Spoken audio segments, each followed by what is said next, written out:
Hello friends, welcome to ಕನ್ನಮಡಿ IAS and KAS YouTube channel. Yes, ನನಗೆ ಬೆಳಗ್ಗೆ ಯಾರೋ ಮೆಸೇಜ್ ಹಾಕಿದ್ರು.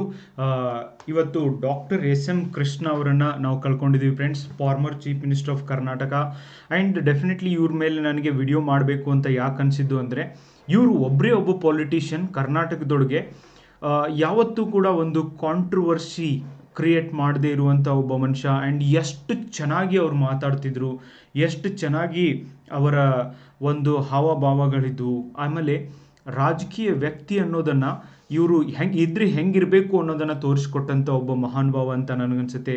ಅವರ ವಿಷನ್ ಆಗಿರ್ಬೋದು, ಅವ್ರ ವಿಚಾರಗಳಾಗಿರ್ಬೋದು, ಅವ್ರ ಪವರ್ನೊಳಗಿದ್ದಾಗಿರ್ಬೋದು, ಇಲ್ಲದೆ ಇರುವಾಗಾಗಿರ್ಬೋದು, ವಾಟ್ ನಾಟ್ ಗೈಸ್, ಕರ್ನಾಟಕದ ಮುಖ್ಯಮಂತ್ರಿಯಾಗಿ, ಎಕ್ಸ್ಟರ್ನಲ್ ಅಫೇರ್ಸ್ ಮಿನಿಸ್ಟರ್ ಆಗಿ, ಗವರ್ನರ್ ಆಗಿ, ವೇರಿಯಸ್ ಒಂದು ಕೇಂದ್ರ ಸರ್ಕಾರದ ಮತ್ತು ರಾಜ್ಯ ಸರ್ಕಾರದ ಪದವಿಯೊಳಗೆ ಇದ್ಕೊಂಡ್ಬಿಟ್ಟು ಎಂಥ ಒಂದು ಲೆಗಸಿಯನ್ನು ಕೃಷ್ಣ ಅವರು ಬಿಟ್ಟು ಹೋಗಿದ್ದಾರೆ ಅನ್ನೋದನ್ನು ನಾವು ನೋಡೋಣ.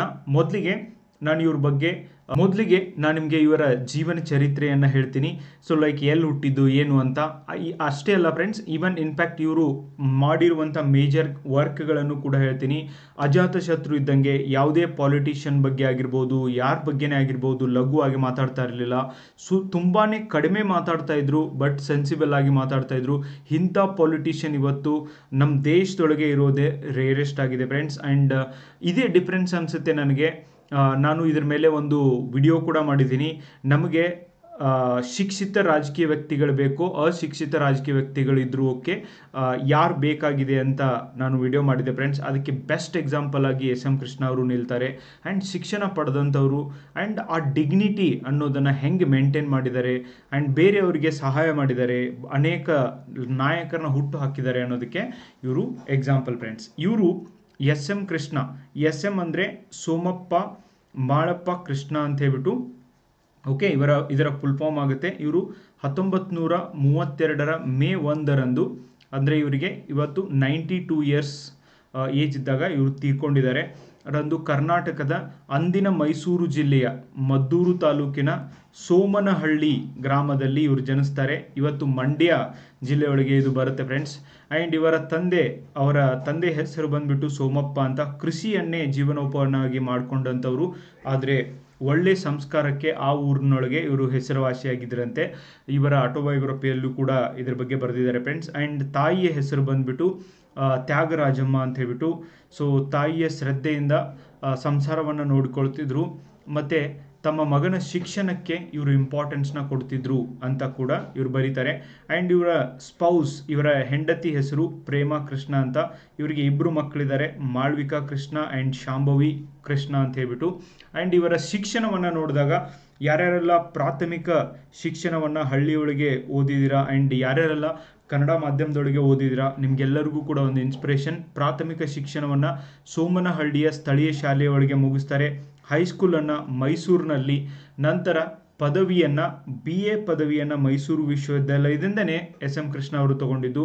ನಂತರ ಇವರು ಕಾನೂನು ಪದವಿಯನ್ನು ಪಡೆದಿದ್ದಾರೆ ಬೆಂಗಳೂರು ಲಾ ಕಾಲೇಜಿಂದ. This is what I think he is very very good at laws also guys. ಕಾನೂನುಗಳಲ್ಲೂ ಕೂಡ ಇವರ ಒಂದು ಜ್ಞಾನ ತುಂಬ ಚೆನ್ನಾಗಿತ್ತು. ನಂತರ ಉನ್ನತ ಶಿಕ್ಷಣವನ್ನು ಇವರು ಜಾರ್ಜ್ ವಾಷಿಂಗ್ಟನ್ ವಿಶ್ವವಿದ್ಯಾಲಯ, ಯುನೈಟೆಡ್ ಸ್ಟೇಟ್ಸ್ ಅಲ್ಲಿ ತೆಗೆದುಕೊಂಡಿದ್ದು. ಐ ಥಿಂಕ್ ಆ ಫಾರಿನ್ ಒಳಗಿರುವಂಥ ಮೆಂಟಾಲಿಟಿ ಆಗಿರ್ಬೋದು, ಆ ಒಂದು ಆ ಎನ್ವೈರ್ಮೆಂಟ್ ಇವ್ರ ಮೇಲೆ ಗಾಢವಾಗಿ ಪ್ರಭಾವ ಬೀರಿರಬೇಕು. ಆದ್ದರಿಂದನೇ ಇವರು ಸೆನ್ಸಿಬಲ್ ಆಗಿ ಮಾತಾಡ್ತಿದ್ರು ಕೂಡ, ವಿಷನರಿ ಆಗಿದ್ರು ಗೈಸ್. ಇವರು ತೆಗೆದುಕೊಳ್ಳುವಂಥ ನಿರ್ಧಾರ ಯಾವತ್ತಿದ್ರೂ ಕೂಡ ಮುಂದಿನ ಪೀಳಿಗೆಯನ್ನು ನೋಡಿ ನಿರ್ಧಾರಗಳನ್ನು ತೆಗೆದುಕೊಂಡಿದ್ದು. ಓಕೆ, ಸೊ ಇವರ ಜೀವನ ಚರಿತ್ರೆಯನ್ನು, ರಾಜಕೀಯ ಮತ್ತು ಪ್ರವಾಸದ ಕುರಿತು ಹಲವು ಪುಸ್ತಕಗಳನ್ನು ಬರೆದಿದ್ದಾರೆ. ಮುಖ್ಯವಾಗಿ ಕೃಷ್ಣ ಅ ಪೊಲಿಟಿಕಲ್ ಜರ್ನಿ, ಇಂಗ್ಲೀಷ್ನಲ್ಲಿ ಇದನ್ನು ಬರೆದಿದ್ದನ್ನು ಕಾಣ್ತೀವಿ. ಇವರ ಜೀವನ ಚರಿತ್ರೆಯ ಹೆಸರು a political journey of Krishna ಅಂತ ಇದೆ ಫ್ರೆಂಡ್ಸ್. ಹಲವಾರು ಲೇಖನಗಳನ್ನ ಬರೆದಿದ್ದಾರೆ. ಆ್ಯಂಡ್ ಈವನ್ ಇವರು ಆರ್ಟಿಕಲ್ಸ್ ಎಲ್ಲ ಬರೀತಿದ್ರು ಫ್ರೆಂಡ್ಸ್. ಓಕೆ, ಅಷ್ಟೇ ಅಲ್ಲ, ಕರ್ನಾಟಕದ ಮುಖ್ಯಮಂತ್ರಿಯಾಗಿ ಇವರು ಅಪಾಯಿಂಟ್ ಆಗಿದ್ದು. ಡೆಪ್ಯೂಟಿ CM ಕೂಡ ಇದ್ರು, ಸ್ಪೀಕರ್ ಕೂಡ ಇದ್ರು. 1999 2004 ಇವರು ಕರ್ನಾಟಕದ ಮುಖ್ಯಮಂತ್ರಿ ಆಗಿದ್ದರು. ಕೃಷ್ಣ ಅವರು ಮುಖ್ಯಮಂತ್ರಿಯಾಗಿ ಸೇವೆ ಸಲ್ಲಿಸಬೇಕಾದ್ರೆ ಇವರು ಮಾಡಿದಂಥ ಪ್ರಮುಖ ಒಂದು ಅಚೀವ್ಮೆಂಟ್ ಅಂದರೆ ಇಲ್ಲೊಂದು ಫ್ಯಾಕ್ಟ್ನ ಹೇಳ್ತೀನಿ. ಇವರು ಕರ್ನಾಟಕದ 10ನೇ ಚೀಫ್ ಮಿನಿಸ್ಟರ್ ಆಗಿದ್ರು ಫ್ರೆಂಡ್ಸ್. ಓಕೆ, 1999 2004ವರೆಗೂ. ಆ್ಯಂಡ್ ಮಹಾರಾಷ್ಟ್ರದ 19ನೇ ಗವರ್ನರ್ ಆಗಿ ಕೂಡ ಇವರು ಕೆಲಸವನ್ನು ಮಾಡಿದ್ದಾರೆ 2004ರಿಂದ 2008ರವರೆಗೆ. ಓಕೆ, ಪರ್ಟಿಕ್ಯುಲರ್ಲಿ ಇವರ ಒಂದು ಅಚೀವ್ಮೆಂಟ್ಸ್ನ ನೋಡಬೇಕಾದ್ರೆ, ಪ್ರಮುಖ ನಿರ್ಧಾರಗಳಂತ ನೋಡಬೇಕಾದ್ರೆ, ಇವತ್ತು ಬೆಂಗಳೂರನ್ನ IT ಕ್ಷೇತ್ರದ ಒಂದು ಹಬ್ ಆಗಿ ಮಾಡಿದ್ದು ಕ್ರೆಡಿಟ್ ಹೋಗೋದು SM ಕೃಷ್ಣ ಅವರಿಗೆ ಫ್ರೆಂಡ್ಸ್.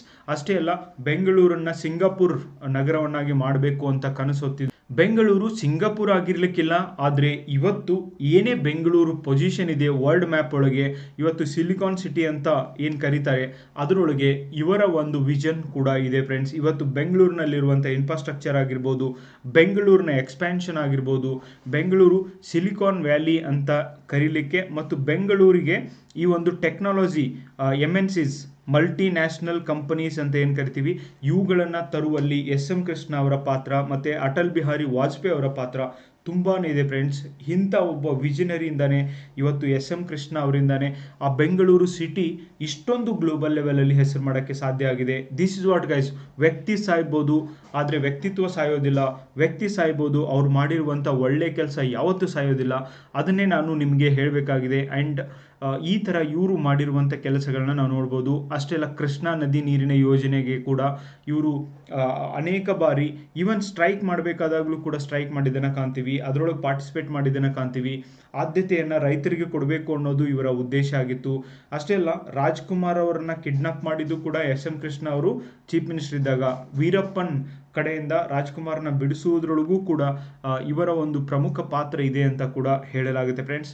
ಇನ್ನು ಜಲ ಯೋಜನೆಗಳು, ಪರ್ಟಿಕ್ಯುಲರ್ಲಿ ಕಾವೇರಿ ಆಗಿರ್ಬೋದು, ಕೃಷ್ಣ ಆಗಿರ್ಬೋದು, ಈ ಒಂದು ಯೋಜನೆಗಳ ಈ ಒಂದು ನೀರಾವರಿ ಯೋಜನೆಗಳನ್ನು ಕುರಿತು ಕೂಡ ಇವರಿಗೆ ವಿಶೇಷ ಕಾಳಜಿ ಇದ್ದಿದ್ದನ್ನು ಕಾಣ್ತೀವಿ.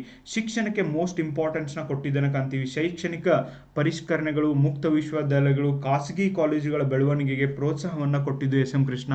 ಅಷ್ಟೇ ಅಲ್ಲ ಫ್ರೆಂಡ್ಸ್, ಈ ಒಂದು ಮಿಡ್ ಡೇ ಮೀಲ್ ಸ್ಕೀಮ್ ಇದೆಯಲ್ವ, ಮಧ್ಯಾಹ್ನದ ಬಿಸಿಯೂಟ ಯೋಜನೆ, ಇವರು ಮುಖ್ಯಮಂತ್ರಿ ಇದ್ದಂಥ ಸಂದರ್ಭದೊಳಗೆ ಅದಕ್ಕೆ ಮತ್ತೊಂದು ಸ್ಟೆಪ್ ಪ್ರಗತಿ ಸಿಕ್ಕಿದ್ದನ್ನು ಕಾಣ್ತೀವಿ. ಆ್ಯಂಡ್ ಶಾಲೆಗೆ ಹುಡುಗರು ಬರಬೇಕು ಅಂತ ಹೇಳ್ಬಿಟ್ಟು ಈ ಒಂದು ಇನಿಷಿಯೇಟಿವ್ ತೆಗೆದುಕೊಂಡಿದ್ದನ್ನು ಕಾಣ್ತೀವಿ. ಉದ್ಯೋಗ ನಿರ್ಮಾಣಕ್ಕಾಗಿ ವೃತ್ತಿಪರ ಕಾಲೇಜುಗಳು ನೋಡಿ, ಇವರು ಅಮೆರಿಕಾದೊಳಗೆ ಹೋಗಿ ಓದಿ ಬಂದಿದ್ದಕ್ಕೆ ITBP ಕಂಪನಿಗಳನ್ನು, ಉದ್ಯಮಿಗಳನ್ನು ಕಾಲೇಜ್ಗೆ ಕಳಿಸುವಂಥ ವ್ಯವಸ್ಥೆ ಆಗಿರ್ಬೋದು, ಇವುಗಳಿಗೆ ಪ್ರೋತ್ಸಾಹನ ನೀಡಿದ್ದನ್ನು ಕಾಣ್ತೀವಿ. ಸಾವಿರಾರು ಉದ್ಯೋಗಗಳು ಸೃಷ್ಟಿಯಾಗಿದ್ದು ಇವ್ರ ಕಾಲದೊಳಗೂ ಕೂಡ. ಆ್ಯಂಡ್ ಇನ್ಫ್ರಾಸ್ಟ್ರಕ್ಚರ್ಗೆ ಹೆಚ್ಚಿನ ಒತ್ತನ್ನು ಕೊಟ್ಟಿದ್ದನ್ನು ಕಾಣ್ತೀವಿ. ಬೆಂಗಳೂರೊಳಗೆ ಇವತ್ತು ಫ್ಲೈಓವರ್ಗಳಾಗಿರ್ಬೋದು, ರಸ್ತೆಗಳಾಗಿರ್ಬೋದು, ಆ್ಯಂಡ್ ಮಾಸ್ಟರ್ ಪ್ಲ್ಯಾನ್ಗಳನ್ನು ಮಾಡಿದ್ದು ಇವ್ರಿಗೆ ಗೊತ್ತಿತ್ತು. ಯಾಕಂದರೆ ಫಾರಿನ್ ಹೋಗಿ ಬಂದವರು ಇದ್ದಾರಲ್ವ. ಸೊ ಯಾವ ಥರ ನಮ್ಮ ಇನ್ಫ್ರಾಸ್ಟ್ರಕ್ಚರ್, ಮೂಲಭೂತ ಸೌಕರ್ಯಗಳಿದ್ದರೆ ಫಾರಿನ್ ಇನ್ವೆಸ್ಟರ್ಸ್ ಬರ್ತಾರೆ ಅಂತ ಅದನ್ನು ಕರ್ನಾಟಕದೊಳಗೆ ಇಂಪ್ಲಿಮೆಂಟ್ ಮಾಡಿದಂಥ ಮಹಾನ್ ಭಾವ ಇವರು. ಸಾಕ್ಷರತೆ ಅಭಿಯಾನ, ಗ್ರಾಮೀಣ ಪ್ರದೇಶದಲ್ಲಿ ಶಿಕ್ಷಣದ ಮಟ್ಟವನ್ನು ಹೆಚ್ಚಿಸಲಿಕ್ಕೆ ಇವರು ಒತ್ತನ್ನು ಕೊಟ್ಟಿದ್ದನ್ನು ಕಾಣ್ತೀವಿ. ಅದಕ್ಕೆ ಪ್ರತ್ಯೇಕ ಯೋಜನೆಗಳನ್ನು ಕೂಡ ಇವರ ಸಮಯದೊಳಗೆ ಮಾಡಿದ್ದಾರೆ ಫ್ರೆಂಡ್ಸ್. ಅಷ್ಟೇ ಅಲ್ಲ, ರೈತರಿಗೆ ಸಾಲ ಮನ್ನಾ ಮಾಡುವುದು, ಬಡವರಿಗೆ ಸಾಲವನ್ನು ನೀಡೋದಾಗಿರ್ಬೋದು, ಈವನ್ ವಿದ್ಯುತ್ ಕ್ಷೇತ್ರಕ್ಕೆ ಉತ್ಪಾದನೆಗೆ ಬೃಹತ್ ಯೋಜನೆಗಳನ್ನು ಇವರ ಸಮಯದೊಳಗೆ ಹಮ್ಮಿಕೊಂಡಿದ್ದನ್ನು ಕಾಣ್ತೀವಿ. ನೋಡಿ, ಏನು ಮಾಡಿಲ್ಲ friends. Okay, he did so many things and without any controversies. And ಅಜಾತ ಶತ್ರು ಅಂತಲೇ ಕರಿತಿದ್ರು. ಯಾರಿಗೂ ಯಾವ ಥರನೂ ಮಾತಾಡೋದಾಗಲಿ, ಆ ಅಧಿಕಾರ ಬಂದಾಗ ಹೆಂಗೋ ಮಾಡೋದಾಗಲಿ, never ever he did friends. Okay, ಹಿರಿಯ ನಾಗರಿಕರ ಯೋಜನೆ ಆಗಿರ್ಬೋದು, ಹಿರಿಯರಿಗೆ ಪ್ರೋತ್ಸಾಹವನ್ನು ಕೊಡೋದಾಗಿರ್ಬೋದು, ಈವನ್ ಹಿರಿಯ ನಾಗರಿಕರ ಬಗ್ಗೆನೂ ಕೂಡ ತಮ್ಮ ಕಾಲದೊಳಗೆ, ತಮ್ಮ ಅಧಿಕಾರಾವಧಿ ಕಾಲದೊಳಗೆ ಇವರು ಇಂಪಾರ್ಟೆನ್ಸ್ನ ಕೊಟ್ಟಿದ್ದನ್ನು ಕಾಣ್ತೀವಿ. ಓಕೆ, ಆಮೇಲೆ ಇವರು ಹೊಂದಿದಂಥ ಮುಖ್ಯ ಸ್ಥಾನಮಾನಗಳು ಅಂತ ನೋಡಿದಾಗ, ಕೇಂದ್ರ ಸರ್ಕಾರದಲ್ಲಿ ವಿದೇಶಾಂಗ ಸಚಿವರಾಗಿದ್ದರು 2009ರಿಂದ 2012.